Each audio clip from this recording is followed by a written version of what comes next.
শুভ সকাল আমার প্রিয় বন্ধুরা, আশা করছি তোমরা যে যেখানে আছো ভালো আছো, সুস্থ আছো। বীরভূম জেলার ছোট্ট একটি গ্রাম থেকে আমি রয়েবতী তোমাদের সকলকে জানাচ্ছি আমার ব্লগ চ্যানেলে অনেক অনেক স্বাগত। এখন বাজছে সকাল 8:30, আর এখন থেকে ব্লগটা স্টার্ট করলাম। আর তোমরা ফুল ব্লগটি দেখতে থাকো। আর রৌদ্র সময় দেখো এইমাত্র ঘুম থেকে উঠলো, দিয়ে রৌদ্রে একদম তাকাতে পারছে না। চলো এখন আমি যে ব্রাশ নিয়েছি রৌদ্র সময়কে ব্রাশ করাবো নাকি, ব্রাশ করবো তো। গুড মর্নিং বলে দাও, বলবো না তো। এত জামা কাপড় আমার গাদা গাদা জামা কাপড় জড়ো হয়ে আছে, কোথায় এসে তারপর আজকে সব কিছু সবই সার লেগে যাবে। তো যাই হোক চলো আর দেরি না করে দিয়ে দিই, কারণ রোদ করেছে খুব। আবার ওকে তো রোদকে তো ভরসা করা যায় না, এবেলায় করবে তো ওবেলায় না করতেও পারে। তাড়াতাড়ি আর কি কাচাকুচিটা সেরে নেওয়াই ভালো। আজকে অনেকগুলো জামা কাপড় সার্ফে দিয়েছিলাম, বাইরে মেলেছি, আবার দেখো ঘরে নিয়ে চলে এসেছি। এখন ঘরে মেলছি, ঘরে বোধহয় তার ভর্তি হয়ে যাবে 2 তারিখ, তারপরেও বোধহয় আবার ছাদেও যেতে হবে, মানে টিনের চালে টালে সব জায়গাতেই মিলতে হবে। তো এই যে কাপড়টা কাচতে ছিল, পরেছিলাম একবার, দিয়ে কাচা হয়নি, তাই ভাবলাম আজকে কেচে দিই।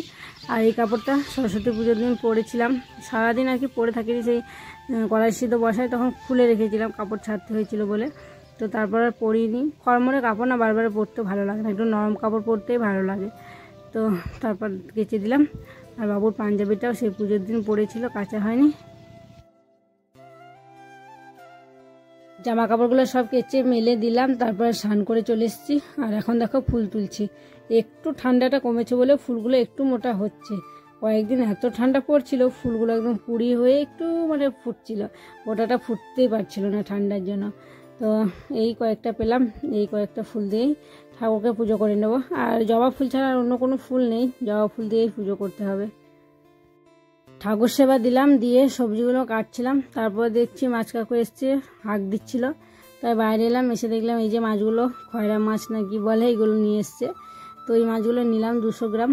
এই মাছের টক তো আমাকে দারুণ লাগে, শুধু আমাকে নয় সবাইকে ভালো লাগে, তার জন্য নিলাম। আর দেখো আজকে মেশিন লাগিয়েছিল পুকুরে, কতটা জল কমে গেছে। কি জোরে গান বাজছে। আর এই দেখো সেই গোটা সিদ্ধ সরস্বতী পুজোর দিনকে সিদ্ধ করেছিলাম, আজ 4 দিন হলো সেই গোটা সিদ্ধ খাচ্ছি, কড়াই সিদ্ধ। এখনো কিন্তু খারাপ হয়নি, একদম একই রকমই টেস্ট আছে, খেতে দারুণ লাগছে।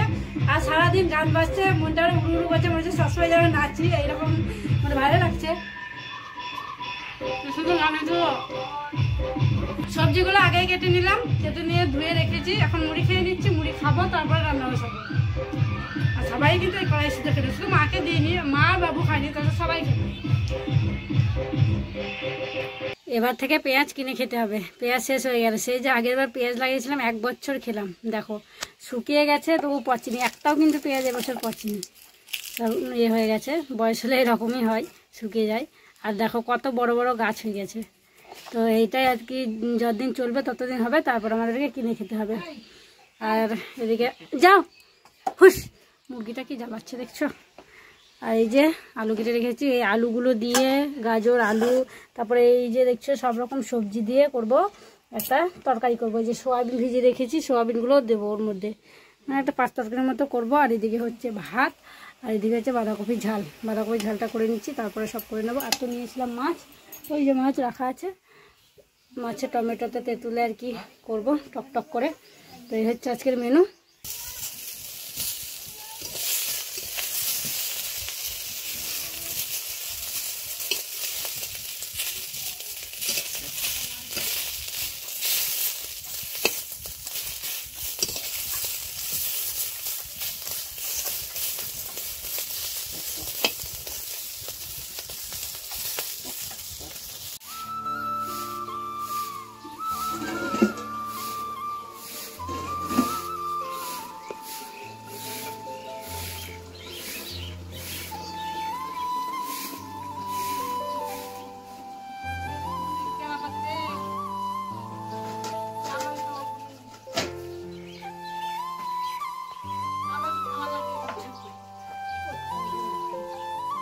ভাতে ফ্যান গালতে দিয়ে দিলাম, আর ওইদিকে দিদিয়ে উঠোন ঝাড় দিতে শুরু করলো।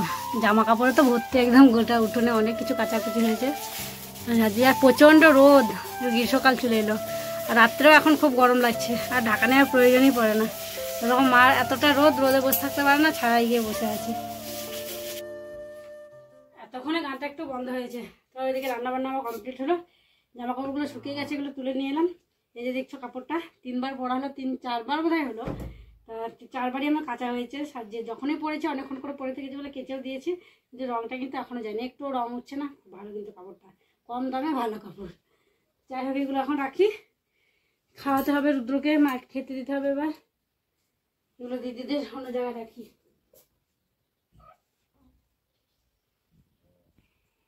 দেখো ভাত নিয়ে বসে পড়েছি, আর রুদ্র তো অনেকক্ষণ হলো খেয়ে দিয়ে মাঠে চলে গেছে, গমে জল দেবে তাই। এখন এত রোদ, এত গরম লাগছে, আর রোদে বসে খাওয়া যায় না, তো ঘরে খাচ্ছি।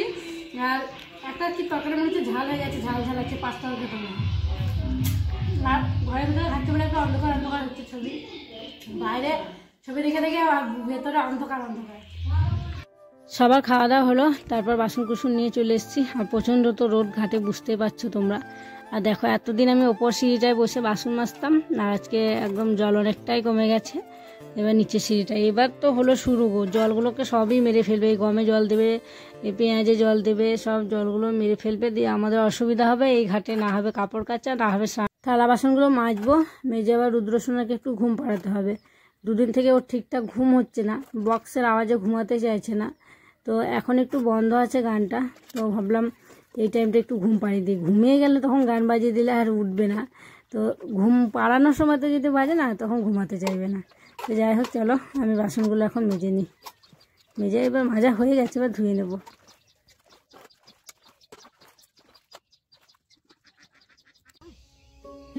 রুদ্রসোনাকে ঘুম পাড়াতে পাড়াতে আমিও ঘুমিয়ে পড়েছিলাম।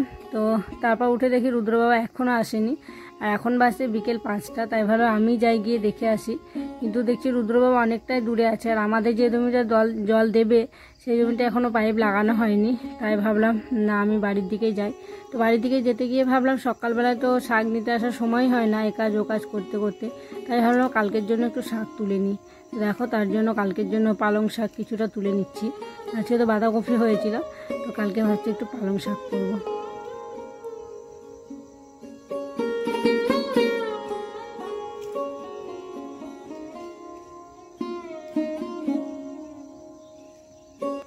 আমি তো শাক তুলবো বলে আসিনি, এমনি এসেছিলাম রুদ্র বাবাকে দেখতে। তো কিছু নিয়ে আসিনি বলে দেখো চাদরে নিয়ে নিলাম। আর কি জানো তো, শাক জিনিস না দেখাতে নিয়ে যেতে দিই, ঢাকা নিয়ে যেতে হয়। আবার নজর দেয় শাকে দেখলে পরে নজর দিলে আবার শাক সিদ্ধ হয় না। তার জন্য চাদরে নিয়ে নিলাম, ঢাকা ঢুকো দিয়ে যেন দেখা না যায়। তো চলো এবার বাড়ি যাই।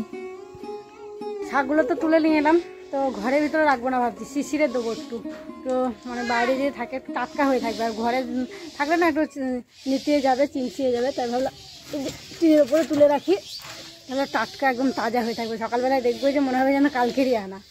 তো থাক। মাঠ থেকে বাড়ি এলাম, এসে দিদি দিয়ে দিল সন্ধে, আর আমি চাটা বসিয়ে দিলাম। চা করলাম, কিন্তু চা যারা খায়, চা খাওয়ার লোক দুটোই নেই। চা তো খাই বাবা, রুদ্র বাবা, ওরাই আর কি খাবে 2 কাপ ভাবা মাত্রই। তো যাই হোক করে রাখলাম, যখন আসবে তখন একটু গরম করে দেবো। এখন এলে খাবে, আর দেরি হলে পরে গরম করে দেবো আবার। তো বন্ধুরা তোমরা দেখতে পাচ্ছ আমি গমে জল দিচ্ছি। আর এই দেখো আমাদের গম, এটাই আমাদের জমি। আর আমি আছি এখন মধ্য মাঠে, ওই যে লাইট জ্বলছে দেখতে পাচ্ছ, ওটা হচ্ছে আমাদের গ্রাম। আর আশেপাশে কোনো কিচ্ছু নেই। আর সব থেকে বড় ব্যাপার হচ্ছে কি জানো তো, এখন বাজে 10টা, প্রায় 10টায়। আমার কাছে হয়তো আর একটা ফোন থাকলে তোমাদেরকে দেখাতাম। তো এই জমিটা দেখছো, এই জমিটার পরেই কিন্তু আমাদের একটা শ্মশান আছে। ওখানে কিন্তু বাচ্চাদেরকে পোতা হয়, ঠিক আছে। তো শিয়াল টিয়াল ডাকছে, ভয়ও লাগছে। তো বাবা নেই, বাবা ছিল অনেকক্ষণই চলে গেছে বাবা। তো এখন আমি একাই আছি। তো দেখতে পাচ্ছ গমগুলো, চারিদিকে গমের ভোং। আর শিয়ালের ভয় লাগছে এই কারণে যে গমগুলো বড় হয়ে গেছে অনেকটাই। আর গমগুলোকে দেখো একদম কেমন সাদা সাদা লাগছে, তার কারণ হচ্ছে গমের ওপরে প্রচণ্ড শিশির পড়েছে, এবারে ভোরে শিশির পড়েছে। তো যাই হোক আমাদের এই গমটা এখনও জল দিতে অনেকটাই সময় লাগবে, প্রায় 11টা বেজে যাবে। এই যে দেখছো জল দেওয়া হচ্ছে। এখন বাজে রাত 11:30। তো এইমাত্র রুদ্রবাবা মাঠ থেকে এলো, সেই যে গম পাতাতে গিয়েছিল গমের জমিতে জল দিতে, আর তখন পর এলো। আর যেখানে গমে জল দিচ্ছিল সেখানে তো শ্মশান, ওখানে মরা পোড়ায় ছেলে পুঁতে। আমি ওকে তো জিজ্ঞেস করছি যে তোমাকে ভয় লাগছিল না, তুমি এতক্ষণ একা একা ছিল অন্ধকারে, চারিদিকে শিয়ালের ডাক। তো যাই হোক ও বলছে না ভয় নেই, ওর সত্যি ভয় বলে ওর কিছু নেই। অনেক ছেলেরও ভয় থাকে, কিন্তু ওর আবার ভয় নেই। তো যাই হোক তারপর দেখো যা যা ছিল হেসেলে বাটিগুলো, ভয় করে ঘরে বসে থাকতাম না তাহলে আর তরকারি ছিল, খোয়া হবে না আমাদের, এই খাবার বাটিগুলোতে জুটবে না। তরকারি ছিল, এই বাটিগুলোতে আর কি ভাত নিয়ে নিয়েছি। মানে দিনে যা ছিল তাই খাচ্ছি আর কি। আজকে রাত্রে রান্না বান্না কিছু হয়নি, রুটি হয়েছিল বাবাদের জন্য, দিনের তরকারিগুলো দিয়ে রুটি হয়েছে। চলো খাওয়া দাওয়া করে নিই, আর আজকের ব্লগটা এখানেই শেষ করছি। তোমরা সকলে ভালো থেকো, সুস্থ থেকো, দেখা হবে আবার নতুন একটি ব্লগে। আজকের ব্লগটা কেমন লাগলো অবশ্যই কমেন্ট করে জানিও। আমার চ্যানেল নতুন হয়ে থাকে চ্যানেলটিকে সাবস্ক্রাইব করে আমার পাশে থেকো।